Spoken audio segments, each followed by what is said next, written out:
दोस्तों मुझे लगता है कि पाकिस्तानी फ़ैन को अब एक बात पर इत्तेफाक कर लेना चाहिए कि गॉन वर द डेज़ जब हम समझते थे कि पाकिस्तान के बॉलर्स दुनिया पर हुक्मरानी कर सकते हैं, भारत के साथ मौजने की बात ही दूर की बात है। मगर अब जसप्रीत बुमराह वो अकेले बॉलर हैं जिसे हमने अपने तमाम बॉलर्स को मिलाकर देखा और फिर आज इस दिन पर खड़े हैं। ये बिला सोचो समझ हम ये बात कह सकते हैं कि जसप्रीत बुमराह के मुकाबले में पाकिस्तान का एक भी बॉलर नहीं है। कभी हम हारिस रऊफ़ को उनके साथ मिलाते हैं, कभी हम शहीन को मिलाते हैं, नसीम अभी बहुत जंग हैं, कभी हम आमिर का खैर मुझे लगता है कि शायद वो क्लाइमेक्स वाला टाइम पीरियड गुजर चुका हुआ है, बट कभी हम उनको भी मिलाते हैं। एक बात मुझे याद है कि मैंने जब पाकिस्तान वर्ल्ड कप की टीम जा रही थी, हारिस रऊफ़ का मीडिया इंटरेक्शन हुआ तो मैंने उनसे सवाल पूछा कि नो डाउट आपकी विकेट्स हैं मगर आप रन्स बहुत देते हैं। उन्होंने बोला कि जब मैं विकेट्स लेनी हो रन्स देने पड़ते हैं। ये मिथ थी हारिस रऊफ़ की, मगर मैंने बहुत कम देखा है। आप आईपीएल के मैचेस उठा के देख लीजिए, 250-250 रन बन रहे हैं। जिस मैच में बुमराह खेल रहे हैं उनकी पिटाई नहीं हो रही। आप आज देख लीजिए, बुमराह मुझे लगता है कि पाकिस्तान और टीम इंडिया के बीच में अगर डिफरेंस थे तो जसप्रीत बुमराह थे। और ये बात मनोअन तस्लीम कर लेनी चाहिए कि उन जैसा बॉलर पाकिस्तान टीम के पास नहीं है। और कितना टाइम पीरियड लगेगा पाकिस्तान टीम के पास उन जैसा फास्ट बॉलर लाने में। और ये बात बीइंग स्पोर्ट जर्नलिस्ट मैं ये कह रहा हूँ, और पाकिस्तान के लिए शायद बहुत हर्टिंग होगा कि हम सिर्फ अपने फास्ट बॉलर्स के ऊपर ही मान करते हैं। और ये मैं आज के दिन की नाकामी के ऊपर नहीं बोल रहा कि जसप्रीत बुमराह ने बाबर आजम को आउट किया, जसप्रीत बुमराह ने मोहम्मद रिजवान को आउट किया, जसप्रीत बुमराह की वजह से ही पाकिस्तान जो है आज का मैच हारा। मैं इस वजह से नहीं कह रहा। आप उनको जब मर्जी तोल के देख लीजिएगा, वो हमेशा खरे साबित होंगे। आप जब मर्जी उनको तोल के देख लीजिएगा। और मुझे क्यों अच्छे लगे? मुझे इसलिए अच्छे लगे कि वो रन भी नहीं दे रहे, विकेट भी निकाल के दे रहे हैं। पाकिस्तान के दो पिलर हैं बैटिंग के, सब जानते हैं, इनको सरकाते हैं, पूरी की पूरी बिल्डिंग नीचे गिर जाती है। दोनों पिलर्स को उन्होंने चलता किया। रिजवान को जहां पे आउट किया वो टर्निंग पॉइंट था और मुझे लग रहा था कि फिर भी मैच हमारे हाथ में है। मगर जसप्रीत बुमराह को जहां पर रोहित शर्मा ने नीचे यूज़ किया वो कमाल हो गया। एक प्रेशर बना के रखा। अगरचे अर्शदीप ने भी अच्छे ओवर किए, अगरचे सिराज ने भी अच्छे ओवर किए, बट मुझे लगता है कि जसप्रीत बुमराह का प्रेशर पाकिस्तानी बल्लेबाज लेते हैं। मैंने नहीं देखा पाकिस्तानी बल्लेबाजों को कभी उनकी चढ़ाई करते हुए। जब पाकिस्तान जीता है तब भी मतलब एक होता है ना कि बिल्कुल आउट क्लास करके रख देना, ऐसा मैंने जसप्रीत बुमराह के खिलाफ पाकिस्तानी बल्लेबाजों को चढ़ाई करते हुए नहीं देखा है।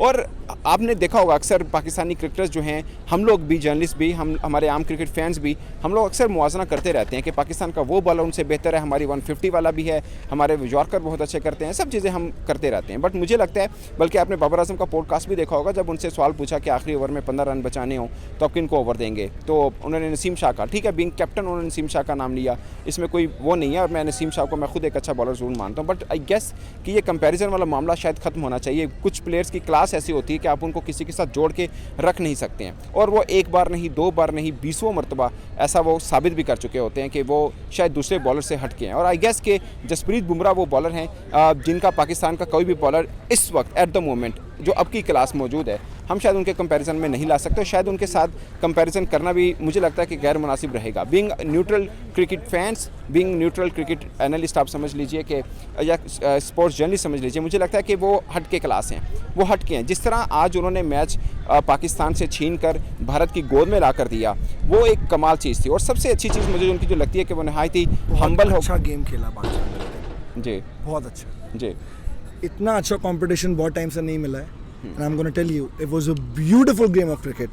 I think Pakistan did everything they could. I'm Indian, okay? But I was scared as hell. इतना डरा हुआ था मैं हारिस रऊफ़ से, इतना डरा हुआ था मैं शाहिद अफरीदी से, इतना डरा हुआ था मैं आमिर से। मैं बड़ा हुआ, मैं डरा हुआ था बुमराह से। मुझे था कि बुमराह डिफरेंस डाल सकते हैं, उन्होंने। हर बंदा वहाँ पे जीतने आया है, हर बंदा अपना बेस्ट देने आया है। एक फोटो खींचोगे?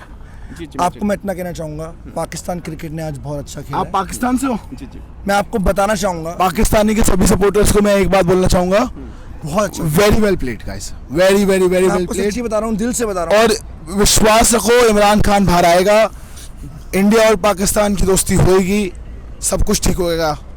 आप लोगों को विश्वास रखना है, हौसला रखना है। आपको लगता है दोनों के बीच, मुझे बीइंग क्रिकेट जर्नलिस्ट लगता है कि दोनों के बीच फर्क जसप्रीत बुमराह थे, जैसे मैच उन्होंने छीना पाकिस्तान से। 100%। देखिए बुमराह के पास वो बिलीफ सिस्टम है।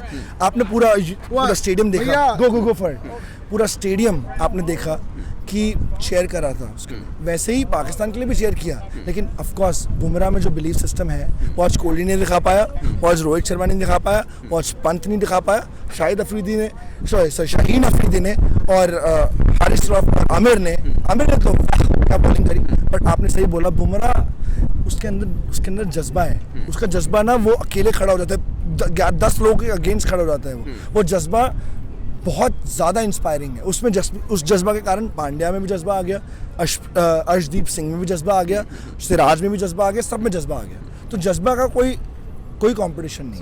सही लीड किया बेसिकली जसप्रीत बुमराह ने, जिससे दूसरे इंडियन बॉलर्स में भी जान आई। और इसमें कोई कबाहत नहीं है कहने में कि जसप्रीत बुमराह बेसिकली डिफरेंस है पाकिस्तान और इंडिया टीम के इस मैच में। और ओवरऑल भी आप उठा के देख लीजिए, मुझे लगता है कि हमेशा जसप्रीत बुमराह जो है वो डिफरेंस पैदा करते हैं। और ये टीम इंडिया के लिए एक बहुत बड़ी कमाल की चीज़ है कि हमेशा उनके बल्लेबाज तो कमाल रहे हैं। आप विराट कोहली की बात करते हैं, आप रोहित शर्मा की बात करते हैं, बॉलिंग के ऊपर बात नहीं की जाती, बट मुझे लगता है कि जितनी रिस्पेक्ट विराट कोहली डिजर्व करते हैं, शायद उतनी ही रिस्पेक्ट जसप्रीत बुमराह भी डिजर्व करते हैं। मुझे लगता है ये एक टाइम था जब शोएब अख्तर भागते थे, रनअप लेते थे, तो पीछे से फैंस का जो वो आता था ना, आता था, वो जसप्रीत बुमराह के पीछे अब आता है। आप कह लीजिए कि हमारे पास 150 वाले बॉलर्स हैं, बट मुझे लगता है कि जसप्रीत बुमराह का पेस और लाइन लेंथ उसका कोई वो मैचलेस है। आई गेस कि वो मैचलेस है। और उनका कोई आप पाकिस्तान को शॉर्ट सेल मत करिए। नहीं, मैं क्यों करूंगा, मैं तो पाकिस्तान बहुत से हूँ, मैं क्यों करूंगा। बहुत बढ़िया मैच खेला उन्होंने, अपनी बेस्ट बॉलिंग डाली है। देखिए आप 10 विकेट लिए उन्होंने, 10 विकेट, और इंडिया टीम को पूरे को फारिग किया, पूरे 10 विकेट को लिया उन्होंने। ये मजाक की बात नहीं, ये गेम हमारे हाथ में था नहीं। आपने सही बोला, Jasprit Bumrah deserves every credit, Bumrah, Arshdeep, Siraj. लेकिन मैं बार यही बोलूंगा, आज पाकिस्तान के लिए मेरी रिस्पेक्ट और बढ़ गई।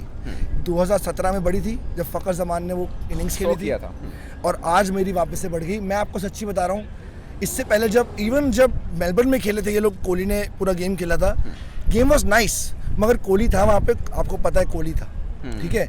बुमराह की ओवर खत्म हो गए थे, 18वां ओवर बुमराह का जा चुका था, तो पॉइंट ये है कि पाकिस्तान ने आज अपनी बेस्ट दे दिया जो दे सकते थे। थोड़ा बहुत फील्डिंग एफर्ट और अच्छा हो सकता था, थोड़ा बहुत बैटिंग और अच्छे हो सकते थे, बट 120 चेस करते हुए बनने चाहिए थे, मेरे हिसाब से बनने चाहिए थे पाकिस्तान के। I don't know how India pull this out. I don't think कि सिर्फ बॉलर्स की प्रॉब्लम है, आई थिंक बैटर्स ने आज एक्चुअली लेट डाउन किया। आप लोग बाबर और रिजवान जब सेटअप हो गए थे, उनको पूरा रहना चाहिए था। फखर ने भी आके क्या, फखर से हम डरते हैं जेन्युइनली, इंडिया डरती है भाई 2017 के बाद से। फखर को रहना चाहिए था, इमाद वसीम को छक्के मारने चाहिए था। हमने देखिए इवन इफ्तिकार अहमद आपका बहुत अच्छे छक्के मारते हैं, ये सब हो सकता था, लेकिन बुमराह नहीं खेले गए ना, दोनों से नहीं खेले गए। पॉइंट ये है। आपकी बात सही है, बात आपकी सही है। Thank you, good luck, thank you, have a good day, thank you very much. क्या नाम है? सनाउल्ला। आपका यूट्यूब चैनल? पाक टीवी जी, वही देखिए। Thank you. मैं पवेलियन देखता हूँ, अब मैं पाक टीवी देखता हूँ। Thank you very much sir, thank you. तो दोस्तों, बात शायद थोड़ी लंबी चलती, मगर इन दोस्तों के साथ बातचीत हुई और मुझे भी अच्छा लगा। ऑफ कोर्स मुझे लगता है दोस्तों कि अब पाकिस्तान को वो मिथ ख़त्म कर देनी चाहिए। बल्कि मैंने प्रेस कॉन्फ्रेंस में एक सवाल भी पूछा था गैरी क्रिस्टन से कि हम समझते थे पाकिस्तान की बॉलिंग, इंडिया की बैटिंग। अब मुझे लगता है कि इंडिया की बैटिंग जितनी तगड़ी है ना, उनकी बॉलिंग भी इतनी तगड़ी है। But at the end of the day मुझे लगता है कि आज की जीत इंडिया को मिली, बट उनकी जो बैटिंग में थोड़े प्रॉब्लम्स हैं, शायद वर्ल्ड कप के अंदर मेरी नज़र में किसी बड़ी टीम को हराकर ही वो फेवरेट हो सकते हैं। पाकिस्तान टीम तो वैसे ही स्ट्रगल कर रही थी, यूएसए से भी हारे हुए हम लोग, और ये नहीं है कि हम इस वर्ल्ड कप में हारे हैं, हम आयरलैंड से पहले भी हारे हैं, लगातार 6-7 माह में हम कोई अच्छी क्रिकेट खेल नहीं रहे हैं। तो पाकिस्तान के खिलाफ जीत को लेकर आप टीम इंडिया को बहुत फेवरेट नहीं कह सकते। बट मुझे जसप्रीत बुमराह बहुत पसंद है, और हमेशा जब मैंने उनको देखा कि इम्तिहान की घड़ी उन पर आ पहुंची, उन्होंने टीम इंडिया को सरखुरू किया। मेरी राय दोस्तों, आपकी क्या अपनी राय कमेंट की सूरत में जरूर आएगा। मेरे तरफ से अब तक के लिए इतना ही, इजाज़त दीजिए, अल्लाह हाफिज़।